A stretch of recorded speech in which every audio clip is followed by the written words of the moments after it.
guys, how's it going? We are at the beginning of September and I want to walk around the garden and show you how things are doing, how the garden has fared our incredibly hot summer. And we are in the middle of, I know it looks overcast now, which is a rare moment, but we're in the middle of another heat up. We are going to be in the mid to high 90s for the next 10 days, but we are cooling off at night. Like when we got up this morning, I think it was 65 or something like that. We've been down to 46 already. 46 degrees, which in the morning it feels glorious that you can come out here with a sweater on and start work, and then, you know, by mid-morning you're wanting to take it off. But I love that time of year when you start feeling that crisp edge to the air. I wanted to start back here because of how amazing the parterre garden has turned out. I'm just so thankful that these plants did as well as they did, because when we initially planted them, it was kind of a faith in planting sort of situation. The geraniums were tiny and I really used a ton of them. I started all of those from seed. They're the bullseye salmon variety. We started them in January, I believe, and I will be doing that again. I absolutely love this variety. I love the dark burgundy in the middle of the leaf. And one of the key selling factors, I guess, for this variety is that they are a dark-leaved geranium that can actually tolerate sun, and this is proof because we had over a month of 100+ degree temperatures and they look as good as this. There are also 8 super duper Supertunia Bordeaux's in each one of these quadrants, and you can see them kind of in varying degrees. Like if you look at this one, you'll see like a little bit thicker in one area, a little less in another. I just love how they grew. You know, nothing's trying to pop out of the beds. They're just staying contained. This is gonna be a hard one to wanna beat. I kind of feel like I'm gonna do this again. Maybe. We'll see what happens when I have some time to think about it this winter. Now this is a new addition here. This is also a semi faith in planting sort of situation, because when we did this last week, and I adore it. I love the whole thing.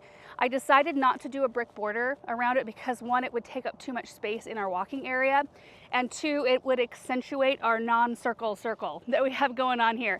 These bricks on the outer portion are not a true circle. They're just flat on the edges, and I didn't want to do anything that would accentuate that. So in the end, our boxwood border all the way around the outside will be the border for this flower bed, and it keeps it cleaner. And I love the Sweet Romance lavender in here, and that will thicken up, and this whole area, like you in the end will not be able to see the gravel top dress in here. Also, some of you guys were mentioning our sundial here. I was concerned about the top falling off. I'm not as concerned now because there's flowers and things around it, and the kids, they're good kids. I told them don't come in here and touch this, and they won't. I was going to put concrete putty around the base here so that the base was adhered to the top was adhered to the base, but then some of you guys were mentioning daylight savings time and I'd have to readjust. I didn't even think about that, so we're just going to leave it as is and I'll adjust it when we need to. But I just love it, this whole space. We planted the boxwoods, you know, the green towers this year, and I think in the end what we'll have here, because these get 2 feet wide, I want to keep them fairly trimmed. They'll get 2 by 9. I just want 3 individual looking spires, maybe almost touching, but I think that's going to create a very much like a room effect in here. And then our containers over here, planted at the same time that these parterre quadrants were planted, the wire vine. Like, look at this and just keep in mind what the wire vine will do. It's crazy. And I do think that these urns, we need to figure out how to adjust watering times. This one looked better than another. I think the geraniums are getting a little bit too much water. That looks like water stress to me. And then the superbells, of course, cannot handle that kind of water. So that's just an adjustment we'll have to make. But overall, nice and green, looking good. Thankful for that. Okay, let's go this direction because we have made some changes here. Playing the blue salvia at the end of the Hartley on either side, we had to have a little bit of electrical work done. So that's something that I need to think about going forward. Like if whatever I'm planting in here maybe needs to be a little bit more fluffy or not as rigid, because, you know, they have to get in there. And so it kind of pushed over one of these plants, still alive, but it looks a little weird. They have been very productive. They did overtake the Stratosphere White Gara that I planted in there as well, which is this one here, which I loved this when it was smaller, and now I don't love it as much because it's too wild over the boxwood hedge. And maybe Once the boxwood hedge is actually a hedge, we can get away with more fluffy plants like that. But at this point, when everything's fluffy, it's a little bit much. But this is a learning thing. You know, every time we plant something in the garden, I try to remember, you know, what did this do? Did I like that? Was it a good look? The plants are doing great. The structure's a little off, and the plant cannot keep up with this one for sure. But oh my gosh, the pollinators. Pollinators love this plant so much. And I love the color of this plant so much. And the leaves almost have kind of a velvety look to them. They're just a great annual to plant. Out here, quite a lot of change as well. These Pacific Sunset maples, we just planted this last week, and that has changed the whole look of the front of the Hartley, and I think we're all loving it. It's just, they're gorgeous. In fact, if we change places, maybe Erin, you can see it framing in the front of the Hartley. So pretty. And the thing is that we needed something. This is the south side of this building, and it gets so much sun, and you can imagine when it's 110 degrees outside, what it feels like in there. It's a lot. And you know, I didn't run the AC in there during that time. It was just going to be too much to do that. We just had windows and doors open. But if we can get some good shade going around this greenhouse, I think it's going to be much more usable in the end. So these Pacific Sunsets are the same as the ones at the four corners. We just kind of wanted to repeat the same look. And they'll get roughly like, what, 35 by 30 or so. So not an overwhelming size. I didn't want something so massive that it would produce branches that could possibly fall on the Hartley. I think we'll get shade, but they'll keep enough distance to where we won't have that be a factor. So we hope. And then right over here, Erin is getting ready to mow, I think today. Erin's sister, my sister-in-law, has an electric mower, and I think that you're gonna run over and grab that, right? Yeah, because it's lighter weight. This is sod that we had installed, and it just has done beautifully. It never looked bad. I was kind of preparing myself because everyone said you'll put it in, it'll start looking kind of bad and yellow, and then once it roots, it'll start looking good. But I don't know if it was the soil prep work you did, Erin, or what, but like, it's just beautiful. And it's much smaller. I want to say versus how much grass we initially had in this space, it's less than half in this area. So having that landing space, that breathing space, for me, visually, it's super important, whether it be grass or like a graveled area. There's something about the Persephone garden that really brings peace to me. If I've got too much stuff going on and too much of a jumble, there's no place for your eye to land, and I think that's very important and grounding for a space. So you can see we've got a lot of work to do in this area, and I haven't even 100% decided where I'm gonna start. I mean, the trees were definitely a good start. I think in the corners here, I'll do something that's more formal because it can repeat on both sides. After that, it's going to be more cottage style. So we started working on the flagstone walkway, which this one turned out great. We love it. The rocks are nice and big. Right behind Erin, actually, we started another walkway, and the rocks aren't quite big enough, so we're going to swap those out. But right now, these look very much so like very prominent. But in the end, they're going to be just planted around and tucked in. And I think they're going to be a perfect way to kind of navigate through this space and create walkways everywhere. So you feel like you can go to whatever space you want from any location in the garden in a quick way. Roundabouts are really hard. When you create something that you have to walk all the way around to get somewhere else, I don't love that. Hebe, being out from underneath the canopy of this willow. I mean, almost. So we moved her about 11 feet from underneath the canopy here out to where we could actually see her, because what a waste, you know, back in there. And if I was more diligent about trimming the willow, you could see her, but I wanted to work with the natural shape of the tree and not have to be out here. We'd have to do it 4 or 5 times a year because the willow grows so fast to keep her visible, and it's not worth the fight. We need to make our spaces to where they're pleasant and we're not fighting with things that we have. So having the flower bed, which actually ended, was the grass all the way here? Yeah, right about here. Having the flower bed this much deeper means this is gonna have a complete overhaul because I've got a bunch of short stuff in here. There's sedum and iris. They're beautiful things and I'll still use them, but they need to come forward so we can do some bigger stuff in here. I'm looking forward to that. Little update on the honeysuckle here. This was an early spring project. I was just kind of tired of how this plant was looking.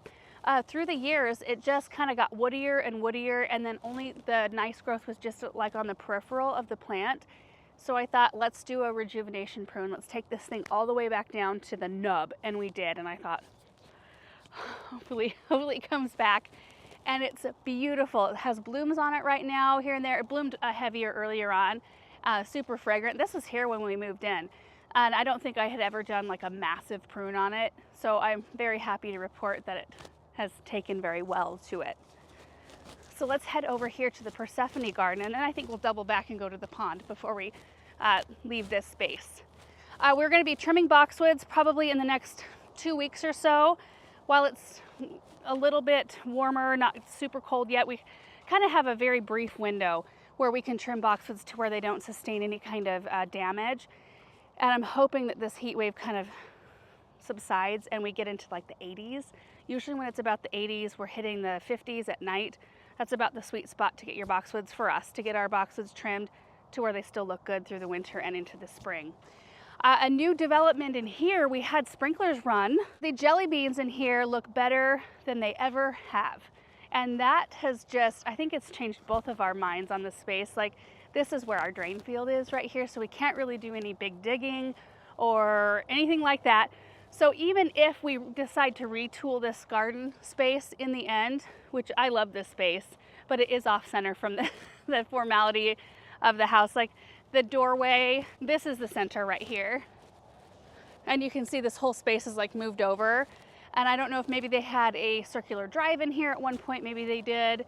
And that was something we thought we might change eventually, but it's not even on the list at the moment. Everything's doing pretty good in here. We recently came in and did a pretty nice trim on the trees, lifted the canopies, so they're looking pretty good. Surefire white begonias, they have come into their own. They're looking beautiful. When we planted these, the grass was only being watered every other day, so we adjusted that to where they were getting water every day. And what you split the difference, right? Yeah, I mean, almost. It was almost like just giving it a little bit every day as opposed to a little lot bit more every other day. Right. So about the same time in the watering schedule, but just split up so that it got a little bit every day. And they really started to grow after that. And I love that they keep within the formal boundaries of this space. You know, it's not something like we've had super petunias in here, which like, you know, they grow like monsters, and then you have no definition in your walkways unless you trim. And they do well in a shadier spot versus a sunnier spot. This gets very weird light. Like these right here get way more sun than the ones in the back, and these actually look smaller than the ones that get more shade.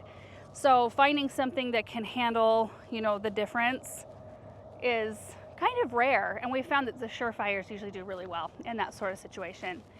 Sprinter boxwoods, you can see the rebound. Do you remember last year when I cut them back hard? They had a tremendous amount of spider mite damage, and then they sustained some damage in, we had some really heavy rain last spring, and it just weighed them all down, and they didn't rebound. Like they were just all willy-nilly. So I thought, okay, we either pull them out or I cut them back to like bare wood almost, and we see what they do. And so I cut them back hard, and boy, did they thank us for that. They look so much better. Denim and lace Russian sage, like this is a flower bed I touch, what, twice a year maybe. And I love that. We need more of that in our lives. Plants that perform like this, that attract the pollinators, provide color, and don't need a dang thing from me, don't want fertilizer, don't need a lot of water. In fact, they'll resent you for that. I love plants like that. So I rely heavily on the Russian sage. Oh, these containers are doing great. We've got the Play in the Blue salvia, Superbena cobalt, Superbena sparkling amethyst, little saffron finch showing up a little bit more on that in that container. And these we never got around to setting up on drip. Like they have drip running out of them. I could pop them into the drip zone over here so easy, and we just never did. And I don't know if that's, I don't know. They've had pretty consistent water, and they get morning sun until about mid-afternoon, and then they're in the shade, maybe mid to late afternoon. But they've really done beautifully. We are gonna double back to the pond, but we'll go through here first and then head back. We've got the toys. Kids like to come out here and play in the grass. We've recently come through and cut back perennials. I just couldn't, they were so scraggly and Anyway, this flower bed needs a major overhaul. I was looking at it yesterday, and I need to come in and like cut this branch out so we can access the water. Every day when I pull this thing up to go water, it's just like, oh, why haven't I come and pruned that yet? The plants over here, though, are doing fantastic. This is the shade bed we started last year, and the only thing I've added to it is the Spice Baby viburnum right over there. But the heuchera, the hostas, even the ferns, everything, they're doing great. And given the heat, the dry heat, and all the wind and smoke we've had, I think that's a win. This side looking super lush. We've got the Stonehenge Dark Druid Yews, which I think they top out at like 3 to 4 feet tall and wide. And I will probably come up in once they thicken up and trim them a little bit. We've got a coleus that's new for next year. Cannot recall the name off the top of my head, but it's doing great. And I love the Papa Chartreuse. And then we've got the Miss America Hosta back in here. Or is this Love Story? Gosh, I can't remember. I'm having a... I think it's Miss America. I think so too, and that's a new one for next year.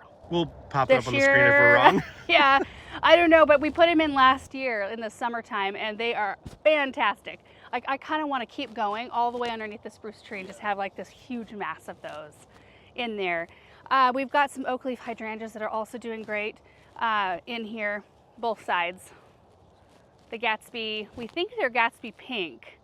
They were labeled Gatsby Gal when I put them in, but the blooms look like Gatsby pink. And even Proven Winner's Color Choice shrubs, they were like, I think those are Gatsby pinks. But they love it in our flower bed. They're doing so great. One of the 2025 recipes, they've got the Darkonder Silver Falls, the Medusa, I think is what it's called, Sweet Caroline, sweet potato vine. And it had begonias in the center, which are not compatible with these plants, at least not on our watering schedule, and they rotted out super fast. So that's the only 25 recipe that didn't do great for us, but I actually like the way it looks just like this, even without bloom color. Okay, coming around, prepare yourself for some color. Got some Russian sage, and then I just packed this area out with annuals. We've got the James Britannia Safari Dawn with the Superbena Cobalt, Supertunia Honey, which they all looked a lot more, I don't know, when one plant looks like it's water stressed, it kind of gives a vibe to the rest of them. I don't know if it's the sun or if these are just getting a little bit too much water out here. I think it's water, but the yews underneath the tree canopy look way deeper in color. And I just think we need to make some adjustments out here because you can see how wet the soil looks. But the annuals overall have done really well. In here you can see the purple fountain grass. Annual grass, but so worth planting. They're so gorgeous. I've got them all throughout, you know, each side here. And then we've got red that's just kind of like determined to pop up in the garden. I don't know where that came from. Bethany she sent me a picture the other day, was laughing about it. Like, red is determined to find you. It will. So yeah, we had like a purple or a purple petunia, I don't know what kind it is, and a pink one and a red one come up that I did not plant. And maybe they're remnants from years past. But I think that it's a pretty blend. There's also some luscious lantana in here, that pink color. And then these poor things have suffered, you can see a little bit of wind damage. The Play in the Blues has been pushed to the side a little bit, but this is the Violet Night Lobularia, and this is the best it looks on our entire property. We planted it in a couple spots. We've also got the Violet Ice Superbena and the Supertunia Priscilla in this container. Okay, let's walk the container line here on our way to the pond. The shade container is doing great. It actually looks really pretty from this side. Yeah, you can actually see all the plants here. So the Lime-Time Coleus, Surefire Rose, we've got the Persian Shield, and the Wire Vine. That's kind of what I was hoping for all the way around this container, but at least we got it on one side. Really pretty. There's the Lemon Coral and Carolee Petite Pete Gara. It's Aaron's container. Then we've got the Supertunia Hoopla Vivid Orchid with the Niagara Falls Panicum, which, my goodness, has this grass grown. I mean, not only have the Supertunias done great, but my goodness. I am a huge fan of this grass. We'll see more of it out in the South Garden. They just are this amazing fountain and so thick.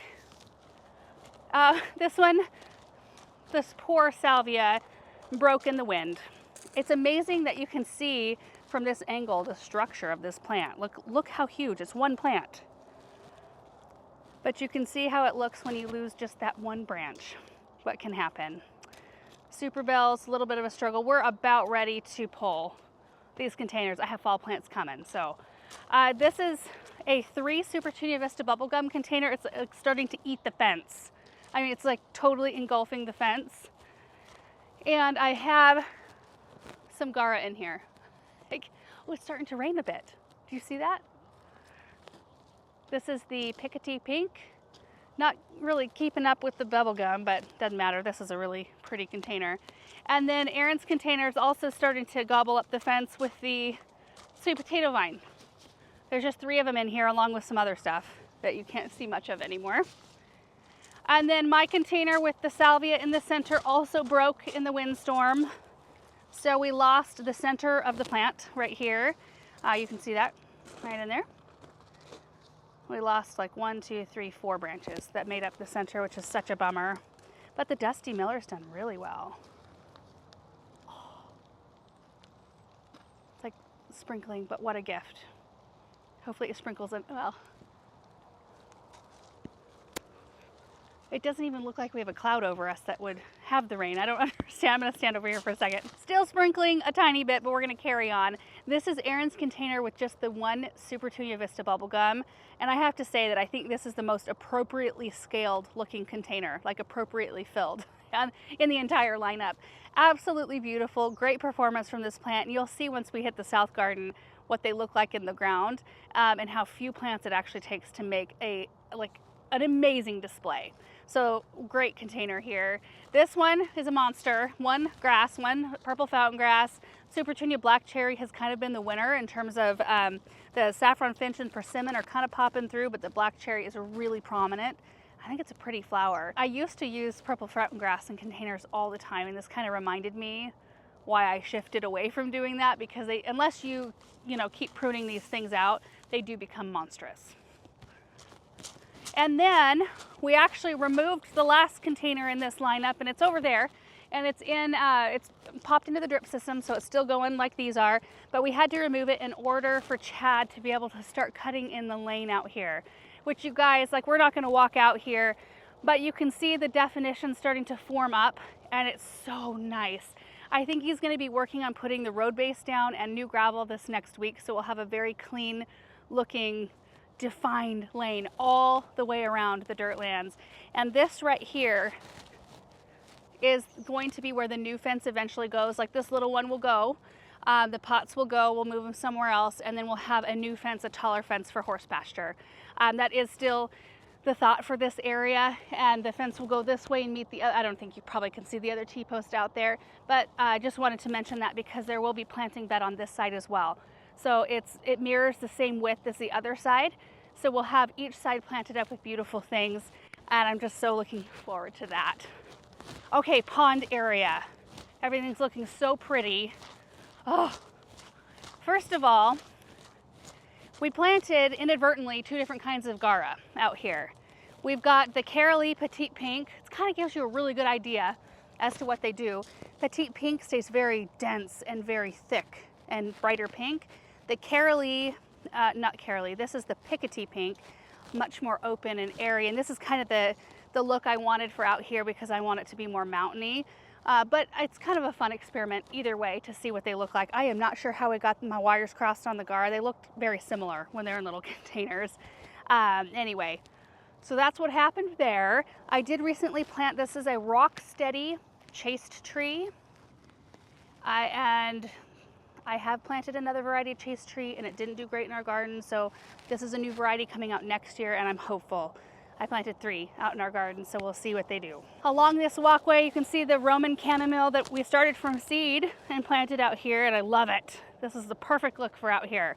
I kind of want it just to feel like, there's not going to be any formal piece to this area other than like the formal walkway sort of situation we've got going on. But everything, all the plants are just doing so great. Caryopteris, we've got some black-eyed Susans in here now. We started planting up a few little perennials along this area. But the pond is doing fantastic. And the fish, see if we can give them some food real quick. Look at them. They know. They know. We've trained them.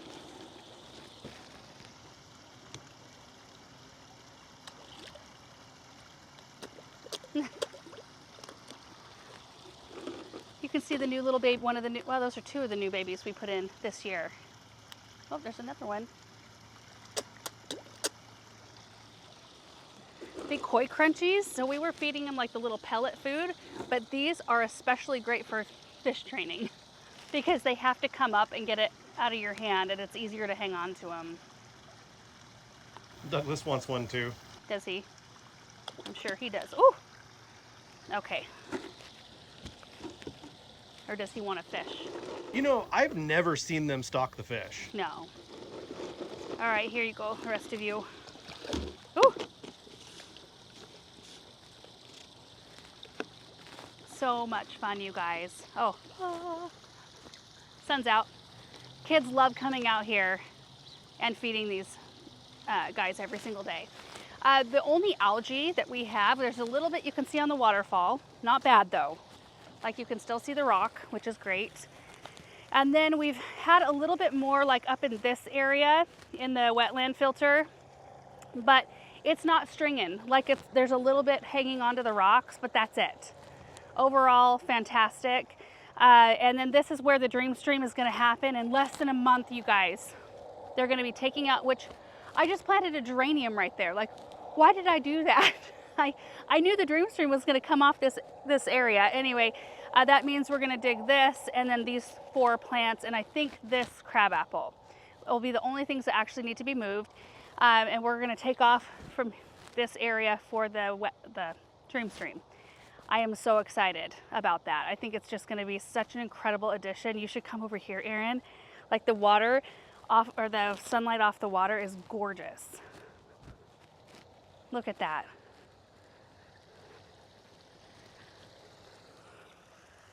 It's amazing. Oh, okay. I did want to point out the Plumbago over here and how beautiful it's looking. You can see the blue blooms. This is kind of a ground cover sort of plant. Blooms all summer long, and then the leaves turn like fire engine red in the fall. Oh, also, you guys, this is the new penstemon that's coming out next year that we planted recently. And I just wanted to show you what the blooms look like, because when we planted them, the blooms were very light pink. They must have been some aged blooms. And these are much more saturated in color, and they're gorgeous. Really pretty. Cotoneaster right here, and I've got several of those throughout this area. And they create just kind of this woody, low-growing shrub that I wanted to kind of, have go around the base of rocks. There's another one here. And they get white blooms in the spring and red berries in the fall. So, of course, this area is all dream stream, and I mean the whole thing, this whole space will be either dream stream or berms. It'll match sort of what we got going on over there. And it will end right about, let's see, in here-ish. It'll end here-ish with a pool, not like a big old pond, but a little bit more of a pond-ish sort of situation with another waterfall right here. So like all through this area, it's just gonna be so neat. And then you can see here that we've had a lot get done in the last little bit. Chad's cleaned up this area. The base is down. You can see there's a pile of gravel they're working off of. But they'll get this lane all finished up this next week as well. This area we decided to just leave like this so we have a staging area at least until the dream stream is done. That way when like the boulder load comes, they have a place where they can just dump them all. This is all accessible to heavy equipment and people can get in and out in this area. I think it was a good move, because at first I thought, well, we should have sprinklers put in and do grass and stuff, but I think leaving this and just tackling this next season will be good. And I think Erin's really wanting to put a pool in right here. Horse barn before pool, Erin. Okay. There's not a tremendous amount to see back here, but I just wanted to show you that the water is going. There's grass seed down. Erin got that all seeded. And the area over there, which we'll probably see grass around the play area first, but there's big flower beds in here too. So you can see like kind of the wet line there. and then it goes back to where the gravel is. This will all be planting area. So, you know, we can come in with some evergreens and deciduous trees, and we do plan on dotting big deciduous trees throughout the whole grass area as well. And I want to say, what do you think, based on how much grass the previous owner had, how much grass do you think we went back in with? Oh, less than half. I got the drone up and showed, you know, how little grass we're putting in versus how much he had. Right. It's way less than half. It's way less, yeah. There's going to be a lot of fun things back in here because of all the, like, we had a little berm put in. A little berm goes a long way. I saw a comment saying, well, weren't you going to put a berm in along that side? And we did. And the ground does go up quite a lot. But yeah, we don't want to build up something that's as tall as the fence. Anyway, it's exciting. I need to adjust the sprinklers. I don't like the water pooling like that. It's so hard to figure out how much water the ground can accept when you're seeding, because you got to keep it moist, but you don't want it. This is actually bad, so I'll have to. You've only had them going for a couple days, though. It's hard to, like, the first few days. Yeah, you really just have to keep coming out and adjust. Yeah. So I'll have to bring that down just slightly. And then over here, you know, you can see a golf cart parked there. That's where we'll park the golf cart and a gator that we can't fit in the barn. So everything will be tucked away in a nice space. I'm excited about that. And then you can see we left some space here for a flower bed, but this lane, it kind of widens out, so you can either go left or you can go right, and we're gonna go right. Oh, real quick though, this is probably the only good view of this flower bed. This one was not a complete fail, but a little bit of a fail because the water is not working in this bed like it should, and it's so thickly planted we can't really get in and tear anything out until we pull plants. But we've had to pull, like here and there, we've had to pull alyssum, we've had to pull stuff that have just not gotten enough water. So we're hand watering a lot of this stuff, which is not ideal. And then this container, we also lost some Play in the Blues. I actually lost pretty much one whole plant. I planted 3 in here.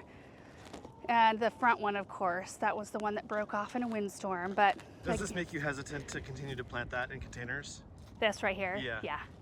I don't think it's worth it. It's just like right in the spot that just gets nailed. And this whole flower bed had spider, I think it probably still does a little bit, had spider mites so bad that we went in and prematurely cut back a bunch of stuff, cut back roses, cut back the daylilies to the ground, just trying to eliminate foliage that the spider mites could be on. This is probably one of the most, well, the limelight hydrangeas in front too got nailed and they were defoliated. Anyway, you know, every year there's always something, you know. Thankful that there's a little bit of color in there. Hey girls. Hey. Get them. I did plant the heucherella. We need to adjust the drip system in here. And then I planted the Spice Baby viburnum, which I'm gonna love right there. We got the boxwoods in, as many boxes as we, you know, could get our hands on, and we'll finish that project up when we get more boxwoods. But this project, I posted 3 pictures, I think on Instagram and Facebook. It was a picture right after I planted, a picture kind of 1 month after or so, and then a picture from now, which a couple months after. And many of you prefer the second look where you can still see the container, which I do as well. But we've just let this thing go just to see the potential of these plants. And oh my word, this is Ridiculous coleus. We've got lemon coral sedum, which I'm going to use a lot more of next year. Winter gem boxwoods. We've got the Sweet Caroline, Sweet Heartline potato vine, Surefire rose begonias. There's wire vine in here. There's Queen Tut kind of popping through wherever it could be seen. And there is a Gara, or a few Gara in here, and you can see blooms every once in a while. Yeah, this is the side that doesn't get as much sun, so a little bit more open. So Ridiculous, Limetime coleus. There's some Fairy Trail Bride hydrangeas in between the boxwoods that I'm going to train into spears. So anyway, success. We'll probably leave this fountain base as a container in here until it falls apart, to be quite honest. And then right in here, you'll see Super Tunia Royal Velvet with some of the apple blossom geraniums we started from seed. Angelonia, a little bit too shady for that one to bloom as profusely as the ones I planted out in the south garden, but it's still a nice green look in here. I'm loving that. Through here, to show you something funny. Well, not funny. Look at this. This walkway is completely starting to collapse in the center. Like it's in a V. I know you maybe not be able to see it right now with the shadows, but there's a V here to where when Samantha comes through, her bike has training wheels. When it comes through, if her training wheels are on either side of the middle of this walkway and the back wheel is sitting there, it just spins and she's stopped. She can't move because it's not flat enough. And then this one brick has sunk and I'm gonna have to try to pinch it and raise it. What a pain. So anyway, we may be doing something different with this area. I know we've talked about it too. Anyway, we'll probably be, you know, the bricks had a sand put on top that ruined the finish of the bricks, and that needs to be, you know, fixed anyway. And the trees coming out in November. So this space will see some major changes. We have thought, like one of our thoughts is to possibly put a small pond in right in here. Ponds everywhere. Put a pond in here and incorporate it into the fireplace area and into this seating area. So it's a little bit bigger of an entertainment area. It's right off of our kitchen, which is so perfect. And I don't know, I think it would be great. That may not be what we do. I've also thought about putting in like a little potager right here, like a very small, maybe formal sort of kitchen garden. It's right off the kitchen. So that would work as well. We don't know. We'll just have to let that sort of, the ideas kind of sit for a little while. But the Wicked Witch coleus, amazing. And that was an afterthought. I put those in after the Persian shields just kind of melted underneath the sun that this area gets in the afternoon. And these have been great. There are some quicksilver hydrangeas geraniums in there.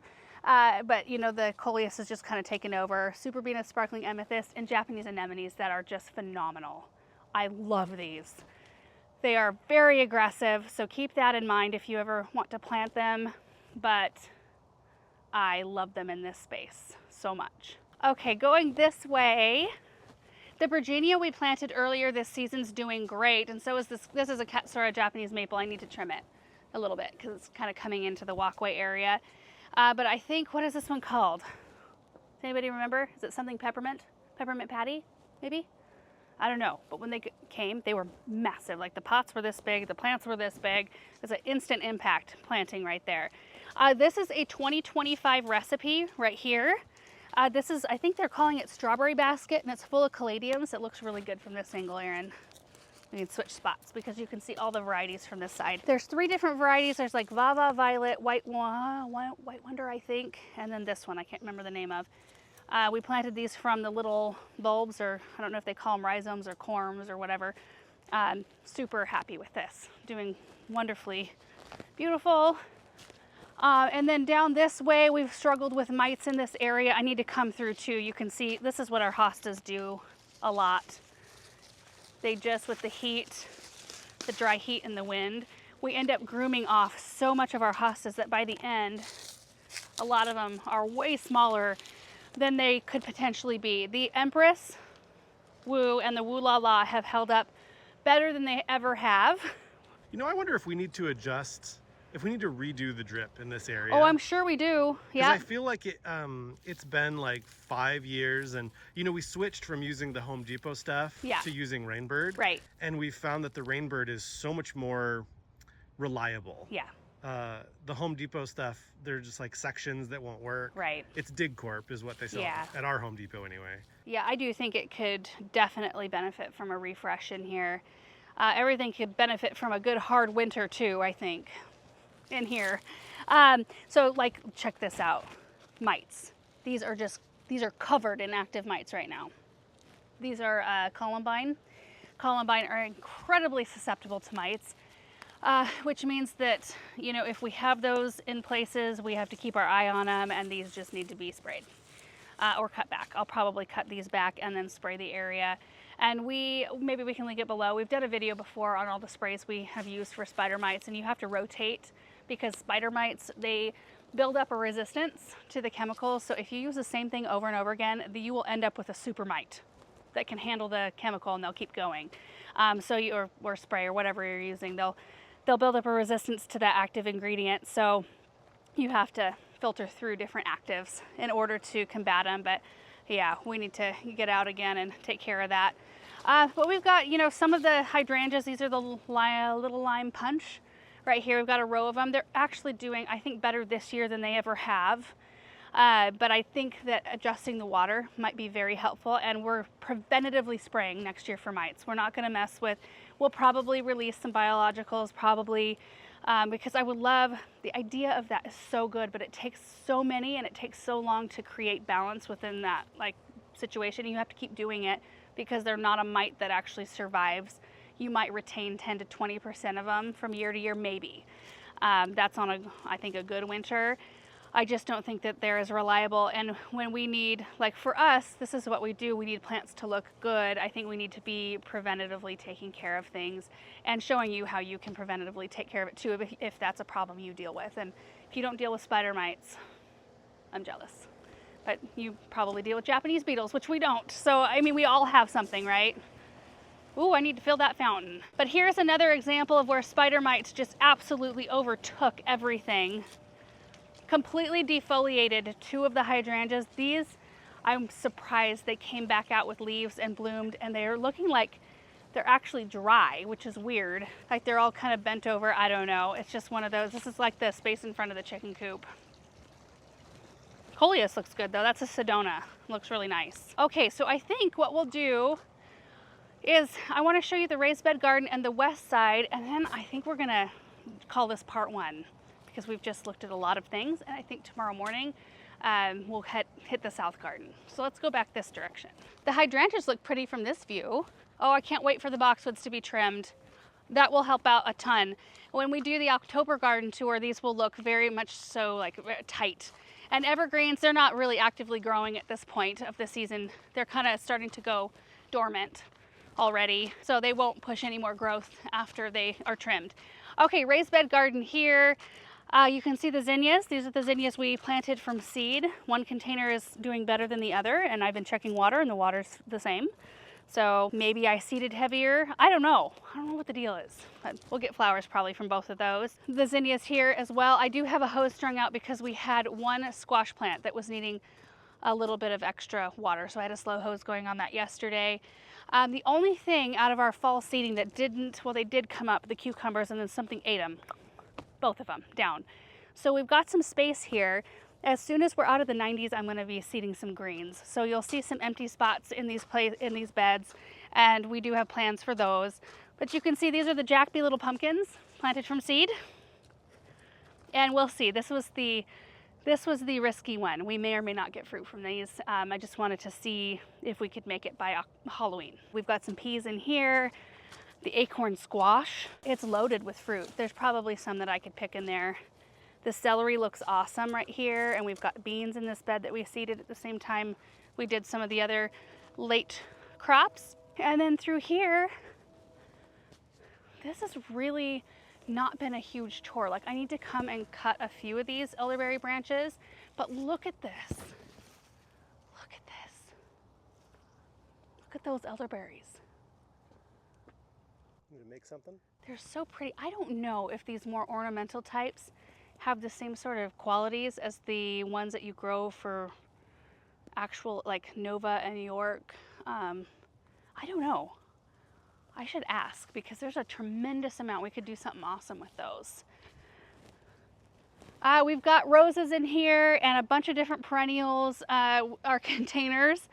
Our poor containers, there's one that doesn't even have a coleus in it. We had a rain, like a deluge of rain come through, and it broke one of the plants completely off. But we've got lime thyme, Supertunia priscilla, which you can probably see a little bit, yeah, you can see it a little better from this side, and then diamond frost euphorbia. It's a pretty mix, it really is. Caryopteris are just starting to come into bloom. I've been kind of looking at this space. I got something stuck to my foot, it's a leaf. I've been looking at this space thinking I need to add some more, like I almost need some boxwood spheres in here. Like I need some things that are very tidy and like restful because we have a lot going on in this space, a lot of different foliage textures and structures, and the roses are they're just wild. So I don't know, we'll see what happens there. The Surefire rose begonias, I think we were dealing with a water issue, or still are in this space. Again, I think the drip needs to be replaced.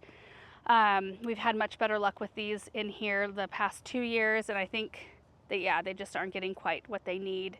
Still a pretty color. We've got some opalescence phlox blooming in here, looking so pretty. Look at that. And some of our stuff, you know, is just rebounding from a cutback, like the lady's mantle. So here in a couple of weeks, we'll probably have more coverage on the soil. The drops of Jupiter oregano, stand by me clematis. This button bush, I think I'm gonna have to do a hard prune. It's so funny, I thought we were gonna lose this plant, and here it is looking like twice the size it's supposed to be. But I love the shiny leaves that it has. We'll just need to do a little bit of pruning on that. And then I'm just very pleased with all of the roses that we've dug. Most of the roses in here, let's see, 5, 6, 7, 8. 8 of the roses in this bed I dug from behind the gazebo and moved them over here. So I'm super happy with how they're doing. Another elderberry. And then, you know, the salvia is looking kind of tired. This was its second bloom. So we're kind of at that point of the season where you're like, should I leave it or come cut it back?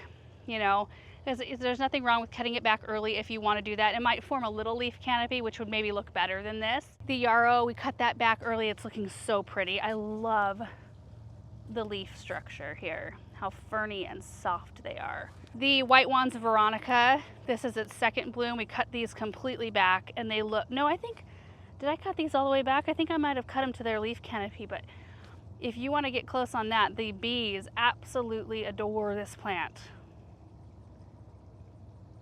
They love it.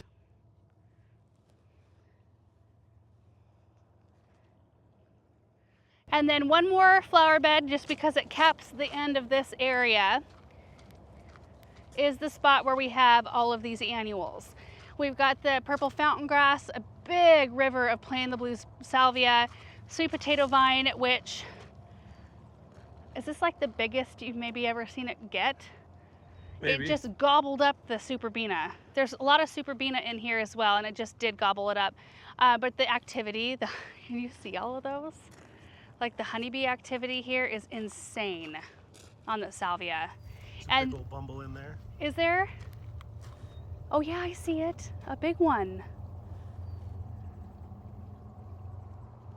I planted this bed up with the specific purpose of attracting pollinators, minus I talked about, like this one of course wasn't going to attract pollinators, but I needed it for kind of that restful sort of landing spot for your eye.